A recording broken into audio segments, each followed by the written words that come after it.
is the lessons that life teaches us as we get older.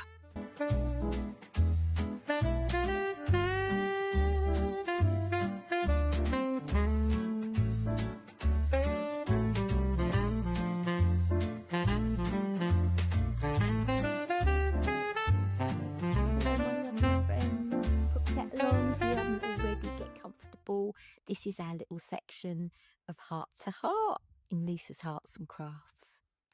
And what I thought we could talk about today is the lessons that life teaches us as we get older. The lessons life's taught me as we get older. Some lessons you just sort of unfold, and then others are lessons that happened quite quickly and you pay attention and you have to change course. But I honestly thought and believed when I was younger that by the time I reached 50, I would have everything figured out like I thought other grown-ups had. I imagined that there would be some magical point in my middle age where I would feel that I'd got life sussed and I'd be confident all of the time. Well, if you've reached your 40s and 50s, you're probably smiling right now because you know that's not how it works, does it? One of the biggest lessons I've learned is that confidence doesn't just come from the blue, out of nowhere. It doesn't come from avoiding things that you're nervous about, afraid about, and it doesn't come from protecting ourselves from things that make us feel uncertain, like starting this channel. That's a perfect example for me. I thought about it for so long, dithered, and I wondered, would anyone want to watch me, listen to me? Could I do it? Would they want to see my crafts and join me for a bit of company? But yeah, I've learned that I need to just go for it and step outside my comfort zone, have a go, and see what happens. It's not life-threatening. It can either go one way or another, takes its chances. And along with that comes the lesson that I've learned about comparison. When I was younger, I would often compare myself, whether it was my grades at school, my appearance, how good I was at things, and I'd compare myself with others. And that really is the thief of joy. I've learned that we're all walking different paths, and even though we might seem to be doing the same things, someone else's personality and abilities and what they can cope with is so different to your own. So I've learned that it's the little things that matter, not the big things. It's those quiet moments where you can enjoy family. Got Rufus laying here, snoring away. Getting in touch with a loved one. Enjoying a crafting project that's really going well and excites me. Or like today, we've got bright blue sky, a beautiful breeze, and yeah, I'm going to have my hair done later. So yeah, that would be nice. So it's the ordinary moments that become the special moments, not the big occasions. It's nice to have big occasions, but they only just are fleeting, and often they don't live up to what you thought they were going to be. So yeah, I wanted to talk about that, about, if there's something that you've wondered about trying, a new craft, a new skill, have a go. If you'd like to make new friends, if you'd like to comment on this video and you've never plucked up the courage to do it, because you don't, well, please do. It'd be lovely to hear from you. If you feel like you want to change direction, you've been dreaming a new dream, perhaps you'd like, what could it be? It might be you've always wanted to join a choir or do flower arranging or get a pet. Well, opportunities aren't only there for the young. And often when we are very young, we're so incredibly busy with just trying to keep swimming, keep our head above water, that it can be at this time in our life that, yeah, we've got a little bit of space in our lives to maybe do these things. I might have more wrinkles, and I certainly don't feel well most of the time, but there's still things that I can be excited for and look forward to and try, things that I never had the chance when I was looking after everybody else. Not everybody will understand the things that bring you joy, and that's okay. You know, we don't need to get permission from people to do things a certain way. Like with our crafting, some people like to follow a pattern, and some people like to wing it, and that's fine. And it's part of life and our personalities, isn't it? You know, do what makes you happy, and as long as it's not hurting anybody else, that's all right, isn't it? And I am trying to not feel guilty about being kinder to myself, like people have often said to me I should be. Like I say, you know, I was busy looking after a young family. I had 3 under 5 and then another one later in life, and working and looking after sick parents. And I must put my charger in. That's it. And then when circumstances change, the children have grown up, and other changes where you lose loved ones, it's okay to slow down, to take a rest, to use some of that space in our lives to stop and take a breath. And I have had to do that. I've had to. I've not, that choice has been taken away, but I try and look at it as it's an opportunity to do projects, to help others, and to enjoy things at a slower pace. And I am trying hard to do that, and that's good. And that's what I want for you too. So if you're watching today and there's something that you keep mulling over in your mind that you want to try, try and get it in motion, even if you just take a few steps towards it. Because some of the most exciting chapters in our lives are the ones that are to come.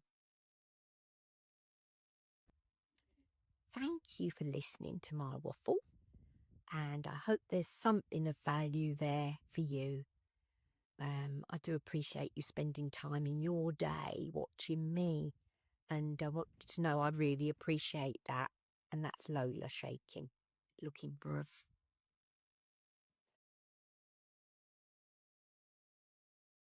I'd love it if you told me what some of your life lessons have been that you feel have really helped you, because I can learn from you guys too, can't I?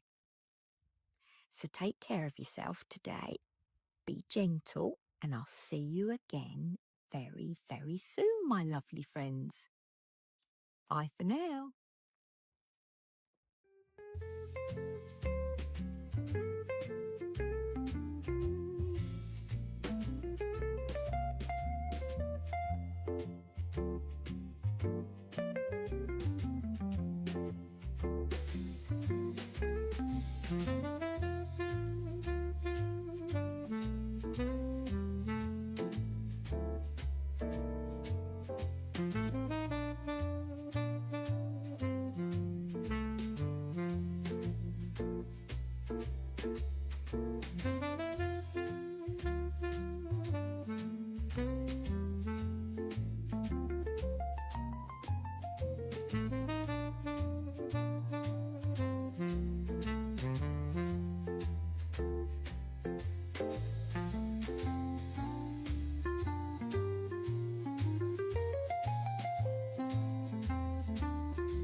So this is how I'm getting on with my little felt pieces that I've been working on.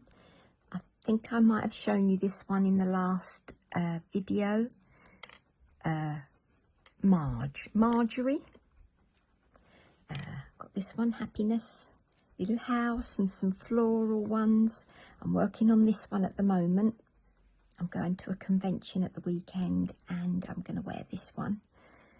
And then here's some that just show you really how I sort of started off for these ones by using the little water-soluble transfers. And I got those from Temu. And I'm really pleased with me beading, because I didn't feel it was neat, very neat on her, but it's still cute, or on this one. But I feel on this one, it looks a lot better. So I'm just using these tiny little seed beads. I bought them from a craft show, very, very inexpensive. Oh, trying to open the pot's real fun.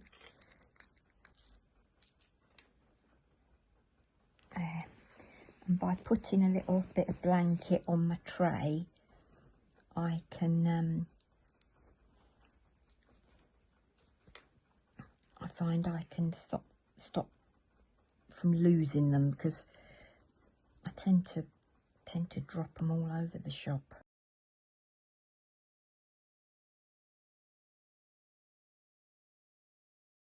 I think it just adds a little bit of something putting the beads round.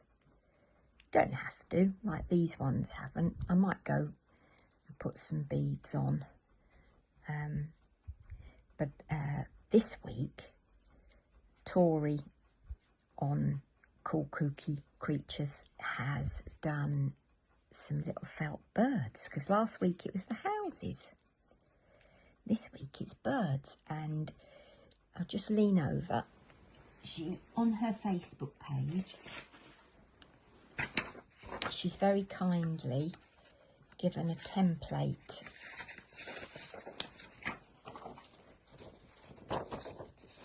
and it's her tiny bird brooch, and it gives you the materials and some ideas of how to use them, a little picture. I just printed it out in black and white, and then I'm going to use the template to make some birds just like Tori.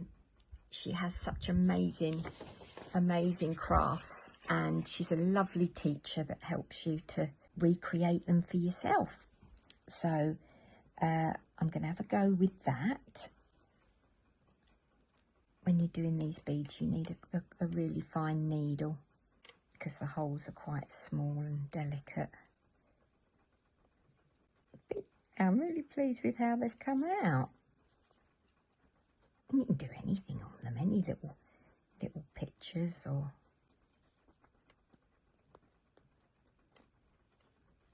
find when I'm showing you, that's when my hands start shaking. Yeah. So that's the crafting that I've been doing this week. And it's been a busy week. So I've just weaved it along. Where's my scissors? So I've weaved it along, so hopefully that'll stay in. There. I might actually put a little sequin. A sequin or a button. There's the sequin. They sort of stick to your fingers, don't they, the sequins? Another thing that I find all over the place. Flip it over. So that's what it would look like with the sequin. That would just catch the light, which would be nice, wouldn't it? Or I could put a button. Or I could put a button with a sequin on top. But I think I know what I want. Let's just put it on there so you can see. Oh. I should have some tweezers, shouldn't I? Where's my fish? I'll show you on my fish. I put the sequin on the button. Remember my fish I did? I think I'm just going to do the sequin. I think that'll look nice with the white showing under the sequin.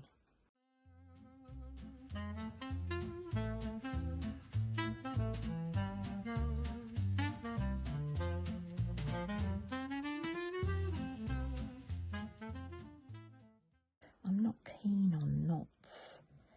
They don't do them very neat. So, you know, like with crochet, you sort of weave backwards and inwards and outwards and inwards and outwards for a way. Well, that's what I try and do rather than too many knots. There we go. Well, but that's how things are going at the moment. Thank you so much for bearing with me, and I hope you make some nice felt little brooches, badges. They can go on bags. You could, rather than putting a brooch back on, you could put a claw clasp on and have it as a dangle. You can use them for any amount of things, can't you? Take care, everyone. Thanks for joining me this week, and I look forward to speaking to you and seeing you in the next one. Bye-bye.